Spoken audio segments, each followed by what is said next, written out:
Hello there, my name is Victor Ogunyika, and you're welcome to the midweek edition of Today in the News, and of course all of those newspapers across the Federation, and looking at the major headlines everywhere.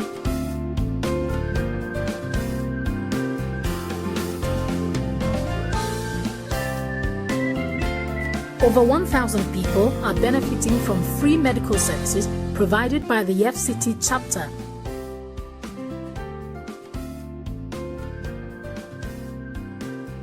Some of the Arsenal fans will be very interested in this news. Arsenal smash club transfer record signed Pep.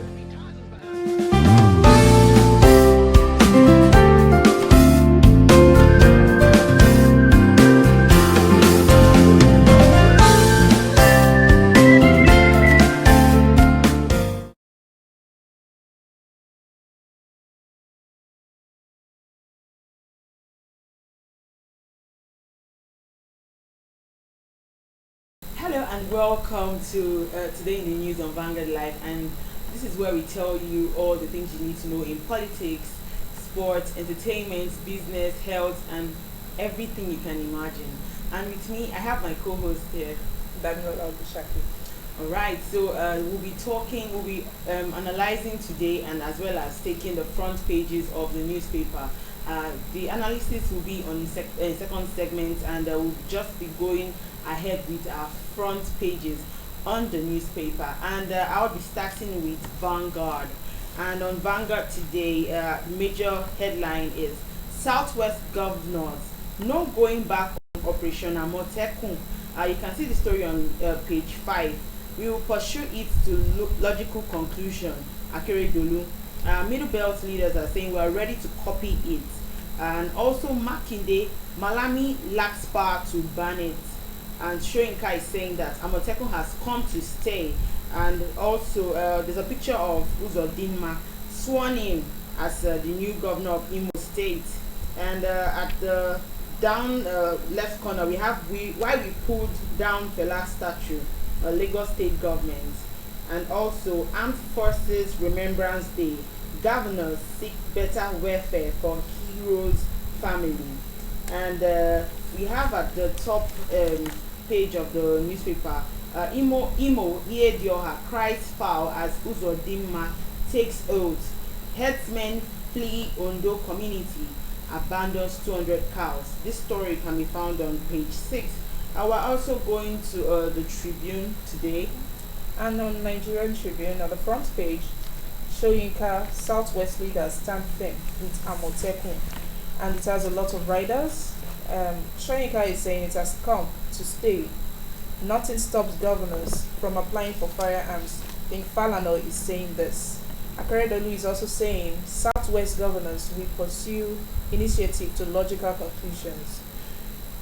AGF lacks power to make declaration on Amotekun. This is coming from Makinde. Move on, ignore Malami. Ganif Adams tells the governors. Federal government is sensitive to our plight. This is coming from Udo farmers. And YCE, that's a Yoruba Council of Elders, are also saying Malami should be called to order. And all the stories still on the Nigerian Tribune. I have moved on, Iedioha. And this story also has writers. As the label Supreme Court judgment unfair, Uzodinma sworn in, accept verdict, article tells Imo people. To get more of this, you can see it on page 9 of the Nigerian Tribune. And lastly, on the news above the nameplates, federal government commences implementation of VAT increments. And from the Nigerian Tribune, we go over to the Guardian. And on the Guardian newspaper, we have the major headlines. Yoruba leaders, South senior lawyers knock Malami on Amotekun. And we also have House Supreme Court's ruling on Imo may affect Ganduje. This story can be found on page 6. And also anger as truck accident grounds Lagos Ibadan Expressway. This story can be found on page 12. And on the same page 12, a lady hires soldier to beat neighbor but ends up killing her own sister. This story can also be found on page 12. And WHO, that's WHO, releases urgent global health challenges for the next decade. And from the Guardian, we'll move on to the Punch. And on the front page of the Punch, Operation Amotekun. Governors to meet Buhari as Soyinka, Agbekoya, others lampoon AGF. And the riders, South-West operation has come to stay. This is coming from the Nobel laureate as he tells Malami. If political solution fails, we'll meet in court. Akeredolu is saying this. And other stories on the Punch newspaper. Ondo community seizes 150 cows for destroying farmlands. You can see more of this on page 4 of the Punch newspaper. And on page 9 below the other story, Imo, I have 39 more prophecies, says MBAKA. And on page 4 and 5, motorists, commuters spend hours in Lagos-Ibadan Expressway gridlock. Our NDDC awarded over 1 trillion naira fraudulent contracts. This is coming from ED, that's the executive director. And on the stories above the nameplates, Uzodinma sworn in, begins probe of 3 ex-governors. More of this is on page 9 of the Punch newspaper. Still on the Punch newspaper, Buhari, Oshibanjo, Lawan, others eulogize fallen soldiers. You can see this on page 7 of the Punch newspaper. And lastly on the Punch newspaper, federal government implements finance law, charges 7.5% VAT on transactions. And from the front page of the Punch, we go over to the Nation. And on the Nation, major headlines, we have Amotekun, Oni, Soyinka, Akeredolu, Makinde kicks. And also we have Uzodinma, others probe of Ohakim, Okorocha, Ihedioha. And 7.5 BAT rate has taken off, says AGF. Tinubu Oyetola extols Akonde's virtues. Mofa heeds 33 billion deal, says witness. You can find the story on page 9. And also on page 47, Asna owner dismisses Dangote's bid. And that is all we can take on today's newspaper review. We're moving on to the newspaper analysis segment, where we get to talk more on this front burners on the newspapers. We talk extensively on it. So remember to like, share, and subscribe on all our social media platforms that are showing on your screen while we go for this short, quick break. We'll be right back with the newspaper analysis.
Alright, welcome back. I'm still today in the news on Vanguard Live, and I'm still your host, Precious Chukudi.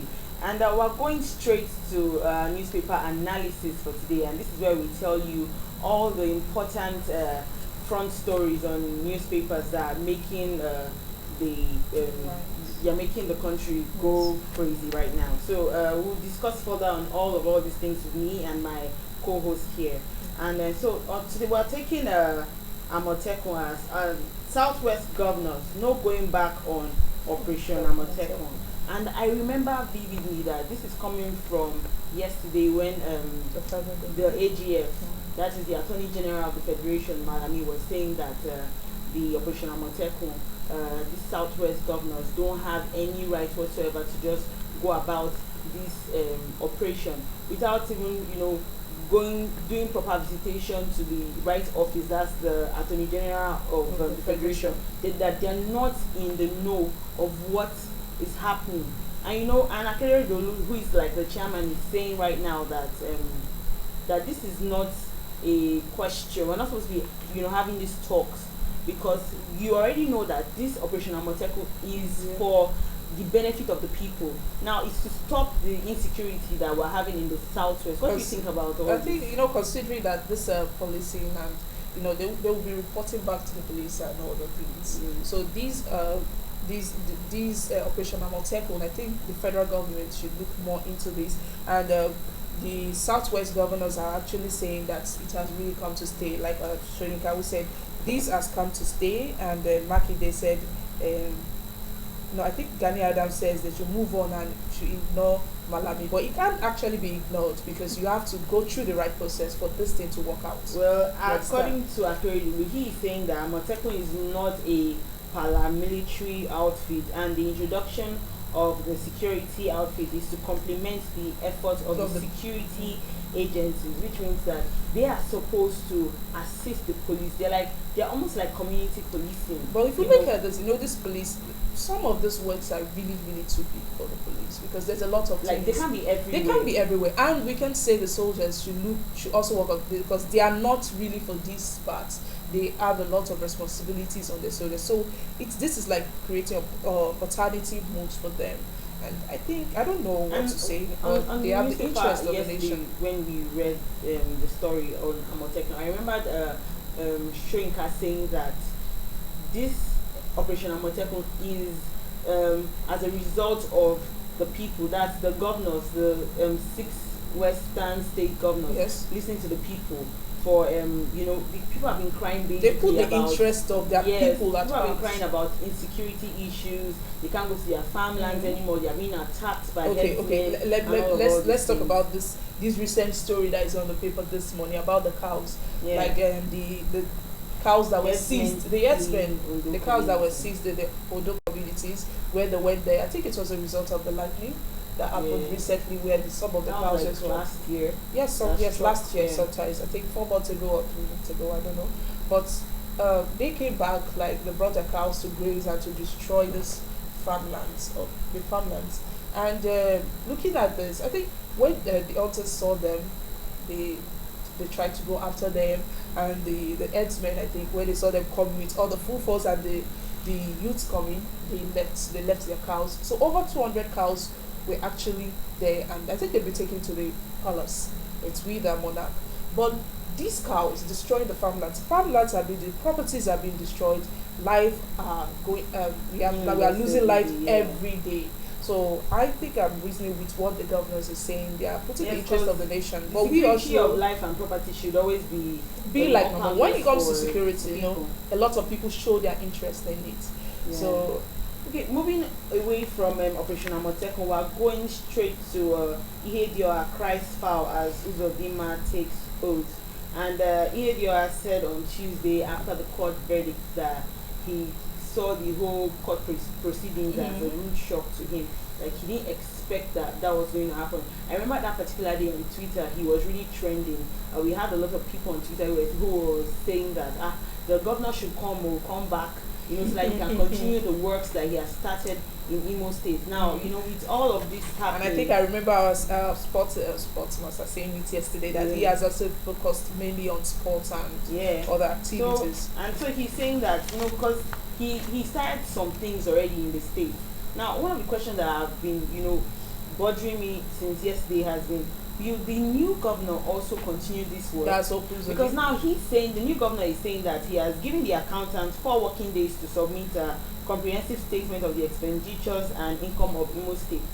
Now, are we saying, I don't know what's going to happen, but people who have been contracted, like they've given contracts to do some certain kind of things, for the state, is the new governor going to rule out that contract and give a different set of people, the contract to do? Is this going to affect the structure of the state? Because already, you have started something already. Is that going to be like continuity? Because these questions are really, really interesting to know. But when you're telling the accountant to bring the distinct details, I think there's nothing wrong with that. I think maybe he just wants to go through what has been going on. He needs to know so that he can work also further. But we can't start.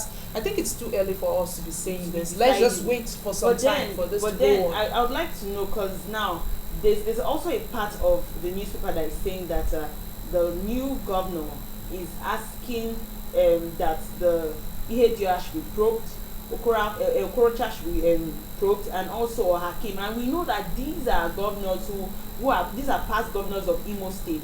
Now, for him to be saying this at just a day of when he's been conferred the title of being a governor of the state, don't you think that it's too quick and all of that? Yeah, a lot of people are actually saying that. So there's a lot of things that is coming up from there, and that's why I'm wondering that now if Ihedioha, before he left his position, had already instructed, okay, for roads, we're giving this certain person the contract to do, is he going to come now and say, okay, I'm counseling this person and giving this contract to another person because I feel that this person is capable of course, he can't just make a right decision. He has to put the interest of his people at heart also. And what's his name? We have here you're saying that he has been probed, but he has also ordered that the properties of the governors in his hand should be returned back. That should be returned back. That he doesn't want to be a part of these type of things that where you owe the government's properties in his hand. So looking at this, I think this is also coming at the reaction of what Uzodimma has already ordered. So I think it's doing something great, even though it's just less than 24 hours. And also, we realize that some of the indigenes of Imo State, they don't seem to agree with the new development, and that's the reason why Ohaneze is calling for restraint and tolerance among the Imo people, saying that the Supreme Court has the final say on. But now you said the Imo people are saying that they are not. Most of them. This was according. All of them. Yeah, but this was according to the polling votes that so that's the reason why Ohaneze is asking that Imo people, you guys need to come together, unite, and support whoever is ruling so that there will be peace. Because during things like this, there are a lot of people who will be opting for violence, and it's not necessary. And also, Tinubu has also urged the people of Imo State to unite and work, support the new governor right now. Yeah, so from Ihedioha's case, we are moving on to the Armed Forces Remembrance Day that happened yesterday. And one of the things I read about the Armed Forces was the fact that some of them are slain soldiers and some of them are still soldiers who are, still helping us fight the wars and everything. And I heard that some of the slain soldiers, their families have not gotten some of their gratuity. Their entitlement has not been given to them. Should this really be happening? Considering the fact that these are people who gave their life for the people, for the security of the nation. They are out there fighting war. We are here enjoying life with our family. These people are there doing everything they can to ensure that these wars do not enter the, I think this will be put into matters because a lot of people have actually raised voice. Like a lady that was interviewed recently, she said, 5 days after she was informed that her husband passed out during the war, they told her to move out of the barracks. And this is someone who was still going through emotional problems. So I think the government, when you raise, that is why sometimes raising an alarm, alerting the government to this kind of situation actually helps. So to what you said now that she had 5 days ago, I also read in the newspaper of some of the members of the families of slain soldiers saying that they don't even get to be duly informed. Yes, that You don't get to be duly. So they get to, for example, now if you have a soldier like a husband and he says, okay, I'm going to Borno. Now tomorrow you hear in the papers that Borno was attacked. They just assume that they have died like that. That's how they say it. There's no proper information. No proper information. And this should be addressed because so there's I think no proper information to this soldier's family that he's still alive or he's, and you know the most painful part is it's better whether this person is dead, this person is real alive, than for you to be just suggested that just be imagining that I don't know whether he's dead, I don't know whether he's alive. The probability it's better to make them know, let them be aware early.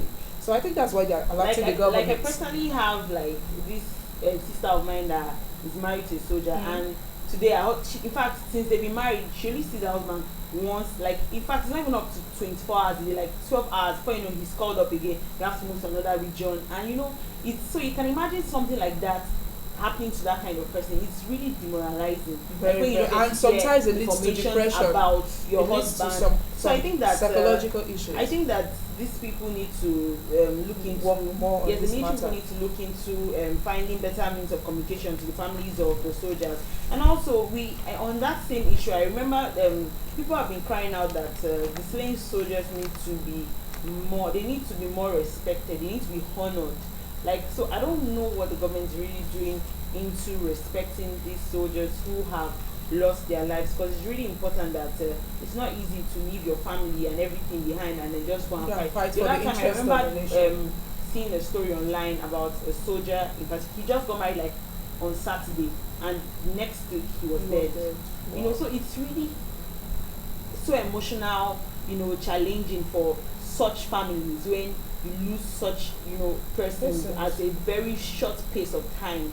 So I think we need to really look on that, and then moving on from that story, we're going let's look at the story of the motorists and commuters that spend hours in the Lagos-Ibadan expressway gridlock. I can relate to that. I actually don't have a lot of experience, but I know you actually run through that axis. I can relate to that. I had someone that was telling me that he was traveling, but within that short span, spent over 5-6 hours in that place. And you find out that maybe you are going for an appointment and you end up missing that appointment. So if I have something tomorrow and I want to do, I have to be at that place a day before. Meanwhile, if I leave in the morning, within 2 hours or 1 hour, I should be at the place where I'm going to. Now, because I live around that axis, I can actually tell you how that works. Now, usually when you're coming all the way from there, maybe to Lagos, it shouldn't take you roughly 45 minutes to get wherever you're going. So let's say you leave your house 5 o'clock in the morning, you should be in Lagos about 5:45 or almost 6 o'clock or something.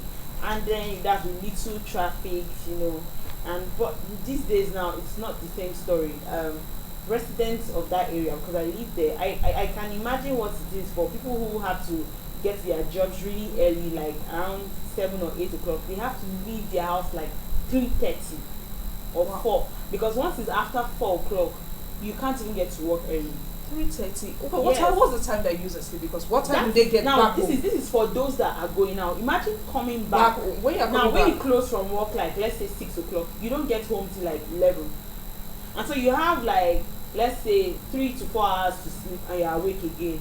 And this causes a lot of things health-wise to the people who live around there. You don't you're not looking properly sound. If you look at it, roughly just 3 hours sleep, because exactly if you get home by 11 before you go to bed, at least it should be 12 o'clock, and you wake up by 3. So you spend hours on the road, and we understand that they are trying to put the road in better conditions, but there should be other ways that there should be an alternative. Yes, there should be an alternative that they can look into fixing situations like this. Because now what happens on that road is once a trailer falls, automatically it's the entire spread of that line of where that trailer is just doomed for that day, because you will end up staying there. There are not alternative routes. I think we need to look at having more alternative routes for that place, especially because you have to follow the long bridge before you can come out and say, okay, you're going to BARKR or you're going to the island. For those who even stay on the island, some of the people who live around there, some of the things they do is they would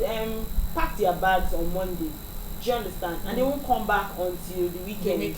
So on Monday again, they pack their bags again, because it's not really easy. I remember talking to somebody in particular, and he was telling me that he works in Lekki, And so what he does is, at his workplace, the security guard over there, he has to beg the guy, please, I will be sleeping over every night because I can't be doing this journey of coming all the way from my house. Now consider the expenses and also. before now, he would take it would take him not less than maybe 2 hours max because of the Third Mainland Bridge traffic and whatnot that would take him to get there. So I think they need to really look into this whole situation. Okay, moving on from that story, I'll just talk a little on the MDDC, the fraudulent contracts. I think Dr. Cairo, the acting executive director, said that within 2016 and 2019, over 1 trillion contract has been awarded to the MDDC have awarded over 1 trillion contracts to people, and that most of these contracts are criminal. That most of the they are not backed by budgets. So that's what he's trying to say. So to get more of the story, you see it on the Punch. And moving on, let's go to I have 39 more prophecies, says BARKR, Reverend Ejike MBAKA. I think this is coming after when he prophesied about I think the victory of Uzodinma. So he said he has more 39 this year, and any prophecies that is made in the prayer ground that the pray it actually comes true. That nobody should actually look over it and just say this is just a mere prophecy. Just put mind into it. There are different views of people who are coming out say that these prophecies are not real, and there are people who believe from Father MBAKA to the truth that whatever he says. But let's actually look at it. In every matter, every situation, you don't see everybody. You don't expect everybody to have the same reaction to something. That's why I think that is how people are reacting. And the reason why I feel like the reason why he's saying this more is because of what he said just 2 weeks back about this whole Imo State election. So now he seems like, but actually, like Father MBAKA is now the newest octopus. I actually find the people's reaction in this situation funny because before the prophecy came to pass, before he won Uzodima's victory, people were saying that no, you have failed. Of course, it's not going to be true. But after he won, people said, they started saying that they went to meet him and told him the results before this came out. So the nation's interest is actually. Just reminded me of some tweets I saw on Twitter of how some guys were saying, if Father MBAKA can actually predict the new governor of Imo State, that means he should be able to predict who my future wife will be. Exactly. What actually said he should predict whether I'll be successful in 2020. There's a lot of seriously. So, now, I'm like, Father MBAKA now is now the latest octopus ball because everybody's looking at him as the one who can decide their future. But I don't think that is it. It's just. He's doing what he said that this thing doesn't just come from him. It's God who tells him what to say, and we shouldn't just say, okay, I can't just go and meet Reverend MBAKA. Tell me what my future will be like in 2023. I actually think I will look into that also. All right, that's what we can take on our analysis for today on the newspaper. We hope that you keep on liking and also you share and subscribe all these stories to your friends and your families, and you can also follow all our social media platforms showing on the screen right now.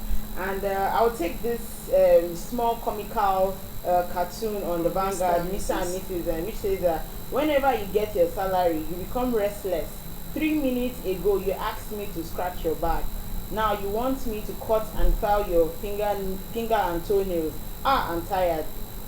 And there's a response that says, you are tired, Maria, you are tired. Is that your final answer? So, it's really fun. It's just a banter between husband and wife. That's what I was saying. Whenever you get your salary, you become restless. You know how people, they can't even wait for end of the month. The salary, they already have plans on what they want to use their money. When there's a budget for it, that, okay, I want to do this, I want to do that. I remember, the funny part is, I just remember one time when I was talking to one of my uncles, and he said that every time he collects his salary, what he does is he will make sure he takes a good portion of that money and go to the best mama put junction in his area and eat well. Okay, that's your uncle. He's not married. No, he's married. He has kids though. But you said he will eat well, and then he will now say, okay, my family, you can now come and share the rest of the money. Wait, but the question I'm working the money. But the question is it that he doesn't eat well at all? He does. But then I think what he's saying is, I mean, I work so hard. Don't I deserve some? No, but he can. some There are other ways to enjoyment too? actually treat himself. I think he can just take himself. But that is how go you understand shopping, it. and That is how you understand. okay, so he will first satisfy himself before he Exactly. I actually say, okay, my satisfies his family, family. you can come and let's share the national cake. No, but there's a way to actually cut this budget. You can be like, okay, 20% to go to myself and 20, like 70 that's why to go he to said the that. house That's and why all he that. basically said that. You want- I'd rather just enjoy myself, give myself some rice, some chicken, before I some money. then When I say, okay, you know, think this about is the the rest of the money. The rest of the family can actually share it. And of course, that's all we can take for today's today in the news. We hope that you continue to watch us and.